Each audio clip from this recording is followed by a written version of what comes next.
হাদিরা মরে না, মরে তো গেছে আমরা, মরে তো গেছে আমরা। আজকে ওসমান হাদি দুনিয়া থেকে চলে গিয়েছে, যদিও হাদিরা মরে না, বরং হাদিরা অমর হয়ে থাকে। আরে মরা তো তারা যারা দুনিয়ায় বেঁচে থেকেও গোলামের জীবন কবুল করে। ওই গোলামরা প্রতিদিন মরে, ভেতরে ভেতরে মরতে থাকে। আর শহীদ আবার মরে কিভাবে? শহীদরা প্রতিটা মুমিনের হৃদয়ে রাজত্ব করতে থাকে। হুসাইনও তো আজও মরে নাই, হুসাইন আজও মরে নাই। কিয়ামত পর্যন্ত প্রতিটা বিপ্লবীর ভেতরে হুসাইন জিন্দা থাকবে। যখনই কেউ জামানার ইয়াজিদ হতে চাইবে, তখনই হুসাইনরা মুমিনের ভেতরে জিন্দা হয়ে সেই ইয়াজিদদের মসনদকে দাও দাও করে জ্বালিয়ে দিবে। যার কারণে ফ্যাসিবাদের বিরুদ্ধে, আধিপত্যবাদের বিরুদ্ধে আগামীতেও যত আন্দোলন হবে, আরে আবরার ফাহাদরা মরা থাকবে না, হাদিরা মরা থাকবে না, বরং প্রতিটা বিপ্লবীর ভেতরে এমন ভাবে জ্বলে উঠবে, ওই বিপ্লবের আগুন দুনিয়ার সব জালেমের মসনদ পুড়িয়ে ভস্ম করে ছাড়বে। হাদিরা মরে না, মরে তো গেছে আমরা, মরে তো গেছে আমরা। না হলে নবীর চাইতে কি ওসমান রাদিয়াল্লাহু আনহুর দাম বেশি? নবীজির চাইতে কি ওসমানের রক্তের দাম বেশি? নবীজি রাখেন আবু বকর ওমরের চাইতে কি ওসমানের রক্তের দাম বেশি? কিন্তু আল্লাহ নবী যখন 1400 সাহাবীর বায়াত নিলেন, নিজেও সেই বায়াতে শরীক থাকলেন, তখন তো আল্লাহ নবীও রেডি, আবু বকরও রেডি, ওমরও রেডি, সবাই রেডি। এমনভাবে রেডি ওসমানের রক্তের বদলা নিবেন, এমনকি আল্লাহ পর্যন্ত এমনভাবে খুশি।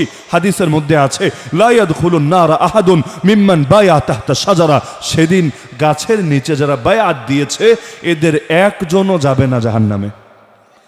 ভাবতে পারেন 1400 সাহাবীকে আমার আল্লাহ জান্নাতের ঘোষণা কিভাবে দিচ্ছে? সেদিন গাছের নিচে যারা বায়াত দিয়েছে নবীর হাতে হাত রেখে, এদের একজনও যাবে না জাহান্নামে। অথচ কি আমল করেছে? আমল এটাই, মুমিনের রক্তের বদলা নেওয়ার জন্য নিজের জান উৎসর্গ করার মানসিকতা লালন করতে শুরু করেছে। আরে ঝামেলা তো এখানে, আজও পর্যন্ত জামানার ওসমানরা দেশে দেশে শহীদ হচ্ছে, কিন্তু আমরা পারছি না আল্লাহ রসুলের ভূমিকাটা পালন করতে। আমরা পারছি না সমস্ত মুসলমানকে ঐক্যবদ্ধ করে তাদের থেকে শাহাদাতের বায়াত নিতে, যে আমরা আমাদের ভাইদের রক্তকে বৃথা যেতে দিতে পারি না, আমরা আমাদের ভাইদেরকে এভাবে ভুলে যেতে পারি না। আমরা তাদের বাকি কাজকে সমাপ্ত করে ছাড়বো ইনশাআল্লাহ। এই কাজটা আমাদের দ্বারা হচ্ছে না বলেই জমিনে বসে আল্লাহর নুসরত আর পাচ্ছি না। আগে কয়জন মুসলমান মিলে সারা দুনিয়া জয় করে ফেলেছে, আর আমরা 200 কোটির বেশি মুসলমান বৈশা এখন আঙ্গুল চোষা ছাড়া আর কাম নেই। 100 বছরের বেশি হলো ইসলামী খেলাফতি নাই, দেশে দেশে মুসলমানের জানমাল ইজ্জতের নিরাপত্তাই নাই। এ অবস্থা কেন? আরে এক রায়পুরায় যে হারে মুসলমান আছে, আমার নবী যখন পৃথিবীর বুকে প্রথম ইসলামী রাষ্ট্র মদিনা প্রতিষ্ঠা করেন, ওই সময় নবীর কাছে এর 10 ভাগের 1 ভাগ মুসলমান আছে। চিন্তা করেন না আপনি, এক রায়পুরায় মুসলমান কম নাকি? রায়পুরাটা কি ছোট নাকি? বিশাল বড়, বিশাল।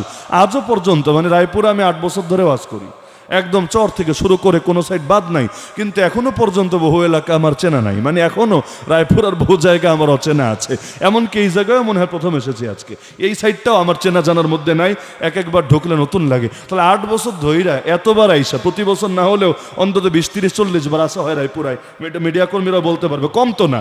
এই গত 2 মাসের মধ্যে কয়বার আসলাম আশপাশে, কয়বার। এমনকি এই যে আজকের মাহফিলে যিনি আসলেন জনাব ইঞ্জিনিয়ার মোহাম্মদ আশরাফুদ্দিন বকুল সাহেব, উনি পর্যন্ত দেখে চিনে ফেলেছে, হুজুর আপনি ওইখানে ওয়াজ করেছিলেন না।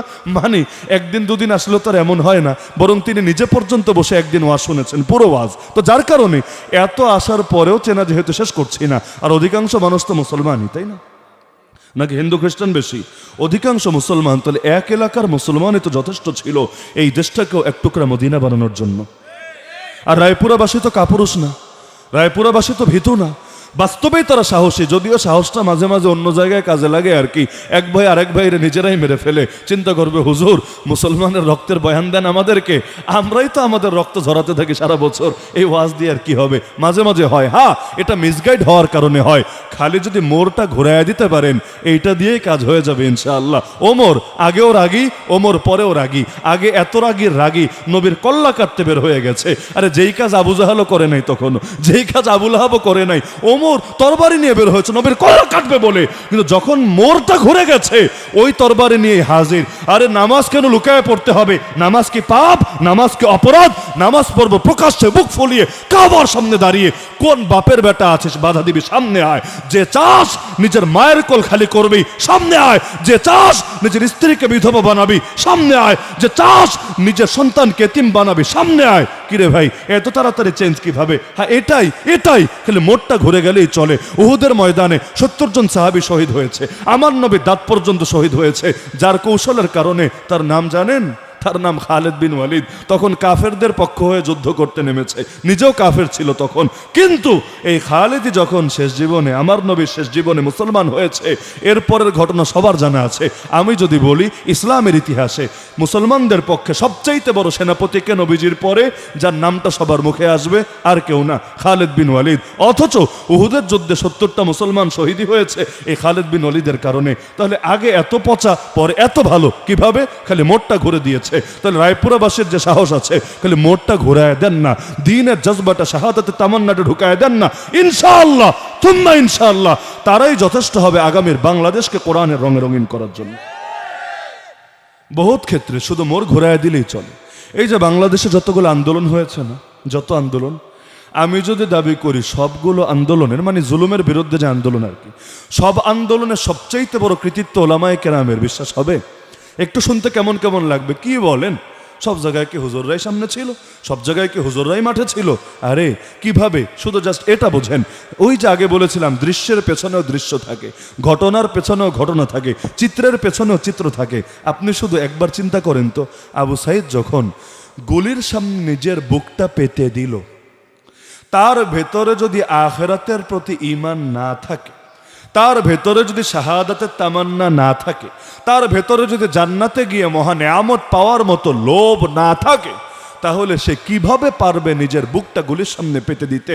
এবার আমাকে বলেন, তার ভেতরে আখিরাতের প্রতি ঈমান ঢোকালো কে? তার ভেতরে জিহাদের জজবা, সমস্ত অন্যায়ের বিরুদ্ধে জিহাদের জজবা, শাহাদাত তামান্না তার ভেতরে ঢোকালো কে? তার ভেতরে অন্যায়ের বিরুদ্ধে লড়াই করা যে এক ফরজ দায়িত্ব, এটা ঢোকালো কে? তার বিরুদ্ধে আল্লাহর পথে অটল থাকা, অবিচল থাকা যে মুমিনের ঈমানের বড় বৈশিষ্ট্য, এটা ঢোকালো কে? আর এটা যারা ঢুকিয়েছে তাদেরকে আলেম বলে, তাদেরকে দ্বীনের দায়ী বলে, তাদেরকে আল্লাহর পথে সৈনিক বলে। সরাসরি সামনে থাক বা না থাক, তাদের ভেতরে যে আগুন আছে, এই আগুন যদি একবার জাতির ভেতরে ছড়িয়ে যেতে পারে, ইনশাআল্লাহ প্রত্যেকেই এক একজন জামানের আবু সাইদ হয়ে যাবে। এটা আপনারা বোঝেন বা না বোঝেন, ওরা ঠিকই বোঝে বলেই এই নিরীহ দুর্বল অসহায় হুজুরদেরও নিয়ে জেলে ফেলে রাখে। না হলে হুজুররা কয়জনই বা রাজনীতিই করে? সব বাদ দেন, কয়জন রাজনীতি করে? তার ক্ষমতায় ভাগ বসানোর ভয় কয়জনের ব্যাপারে আছে? এরপরও হুজুরদের পেছনে এভাবে লাগে কেন? লাগে না? আরে লাগে না? সারাটা বছর লেগে থাকে না? এমনকি নিরীহ ওয়াজ মাহফিলগুলো পর্যন্ত এগুলোরে বন্ধ করার জন্য কত ভাবে, কত চেষ্টা করা হয়, নাকি হয় না? কেন এত অসহায় জাতির বিরুদ্ধে এত ক্ষোভ কেন, এত ষড়যন্ত্র কেন? মূল কাহিনী এখানে। আরে হুজুররা দেখতে যত দুর্বল হোক, যত অসহায় হোক, এমনকি একদম অশীতিপর বৃদ্ধ হোক, কিন্তু সবাই জানে তাদের ভেতরে ঈমানের এমন এক আগুন আছে, এক আগুন দিয়ে হাজার আগুনও জ্বালানো যায়, এক আগুন দিয়ে লক্ষ আগুনও জ্বালানো যায়। এই আগুন যদি একবার জাতির ভেতর ছড়ায়া যায়, কে যে সালাহুদ্দিন আইয়ুবী হয়ে যাবে, কে যে মোহাম্মদ বিন কাসেম হয়ে যাবে, কে যে তারেক বিন জিয়াদ হয়ে যাবে, কে যে সুলতান মাহমুদ গজনবী হয়ে যাবে, এটা তো বলা যায় না, এটা তো ধারণা করা যায় না। যার কারণে ওরা এই জবানগুলোকে বড় ভয় পায়। এজন্যই মক্কার জামানায়ও নবীর জবানের বিরুদ্ধে ওদের এত কথা। নবীর চাইতে ভালো কথা কে বলতো? নবীর চাইতে মিষ্টি কথা কে বলতো? নবীর চাইতে সুন্দর দাওয়াত কে দিত? এরপরও সেই মিষ্টি কথার বিরুদ্ধে এত ক্ষোভ কেন? ক্ষোভ এখানে, ওরা জানে ভেতরে যে আগুন আছে, এটা জাতির মধ্যে ছড়িয়ে গেলে দমায় রাখা কঠিন হবে। তাহলে পুরো আলোচনার খোলাসা কি দাঁড়াচ্ছে? খোলাসা দাঁড়াচ্ছে মুমিনের জান অনেক দামি, মুমিনের মাল অনেক দামি, মুমিনের ইজ্জত অনেক দামি। এমনকি কত দামি জানেন? মুমিনের এক ফোঁটা রক্ত কাবা শরীফের চাইতেও দামি।